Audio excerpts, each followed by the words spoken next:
প্রকাশিত হয়েছে ৪৭তম বিসিএস এর চূড়ান্ত ফলাফল। মোট ১,৫২১ জনকে নিয়োগের সুপারিশ করে প্রজ্ঞাপন জারি করেছে বাংলাদেশ সরকারি কর্ম কমিশন পিএসসি।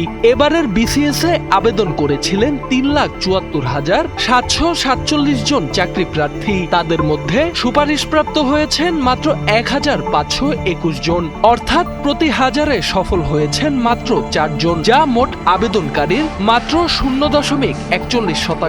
রোববার প্রকাশিত প্রজ্ঞাপনে দেখা যায়, সুপারিশপ্রাপ্তদের মধ্যে ১,৩২০ জনকে বিভিন্ন ক্যাডার পদে এবং ২০১ জনকে নন ক্যাডারে সুপারিশ করা হয়েছে। তবে শিক্ষা ক্যাডারে শূন্য পদের তুলনায় কম সংখ্যক প্রার্থীকে সুপারিশ করেছে পিএসসি। প্রাথমিকভাবে জুলাইয়ের প্রথম সপ্তাহে ফল প্রকাশের পরিকল্পনা থাকলেও সব প্রশাসনিক ও কারিগরি কাজ আগেই সম্পন্ন হওয়ায় নির্ধারিত সময়ের আগেই ফল প্রকাশ করে পিএসসি। 5+ স্টার রেটিং প্রাপ্ত দেশের সর্বোচ্চ বিদ্যুৎ সাশ্রয়ী ওয়ালটন এসি। স্মার্ট কমফোর্ট এখন নেক্সট লেভেলে। তথ্য অনুযায়ী প্রিলিমিনারি পরীক্ষায় উত্তীর্ণ হয়েছিলেন 10,644 জন। সেখান থেকে লিখিত পরীক্ষায় পাশ করেন 3,631 জন পরীক্ষার্থী। শেষ পর্যন্ত ক্যাডার ও নন ক্যাডার মিলিয়ে সুপারিশপ্রাপ্ত হন 1,521 জন।